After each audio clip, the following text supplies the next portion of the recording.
Roman Catholic খ্রিস্টানদের প্রধান ধর্মগুরু পোপ ফ্রান্সিস চিরনিদ্রায় শায়িত হবেন আজ। স্থানীয় সময় সকাল 10টায় সেন্ট পিটার্স ব্যাসিলিকার সামনে উন্মুক্ত প্রাঙ্গণে তার অন্ত্যেষ্টিক্রিয়া অনুষ্ঠিত হবে। পরে নিজের ভালোবাসার স্থান ব্যাসিলিকা অফ সেন্ট মেরি মেজরে সমাহিত করা হবে তাকে। এদিকে গতকাল রোমে পৌঁছে প্রধান উপদেষ্টা প্রফেসর মোহাম্মদ ইউনুস রোমের ভ্যাটিকান সিটির পিটার্স ব্যাসিলিকায় পোপ ফ্রান্সিসের প্রতি গভীর শ্রদ্ধা জানিয়েছেন। আজ পোপ ফ্রান্সিসের মরদেহের প্রতি আনুষ্ঠানিক শ্রদ্ধা জানাতে সেন্ট পিটার্স স্কয়ার পরিদর্শন করবেন তিনি। সকাল 9:30টার দিকে মহামান্য পোপ ফ্রান্সিসের অন্ত্যেষ্টিক্রিয়ায় যোগ দিতে তিনি সেখানে যাবেন।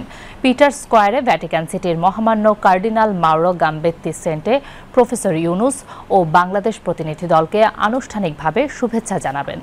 বিশ্বের বিভিন্ন দেশের 100 জনের বেশি প্রতিনিধি পোপ ফ্রান্সিসের মরদেহে শ্রদ্ধা জানাতে ইতোমধ্যে রোমে এসে পৌঁছেছেন। 21শে এপ্রিল 88 বছর বয়সে মারা যান ক্যাথলিক খ্রিস্টানদের সর্বোচ্চ ধর্মীয় গুরু পোপ ফ্রান্সিস। প্রয়াত পোপ ফ্রান্সিস প্রধান উপদেষ্টা প্রফেসর মোহাম্মদ ইউনুসের কাজের দারুণ ভক্ত ছিলেন এবং তার কাজের ভূয়সী প্রশংসা করতেন। বিশেষ করে বিশ্বজুড়ে প্রান্তিক জনগোষ্ঠীর জন্য প্রফেসর ইউনুসের কর্মযোগ্য এবং তার 3-0 দৃষ্টিভঙ্গি, যেখানে বেকারত্ব, দারিদ্র্য এবং কার্বন নিঃসরণ থাকবে না, এর প্রশংসা করতেন তিনি। রোমের ভ্যাটিকানে তিনি 2006 সালের শান্তিতে এই নোবেল বিজয়ীর সঙ্গে যৌথভাবে 3-0 উদ্যোগও চালু করেছিলেন।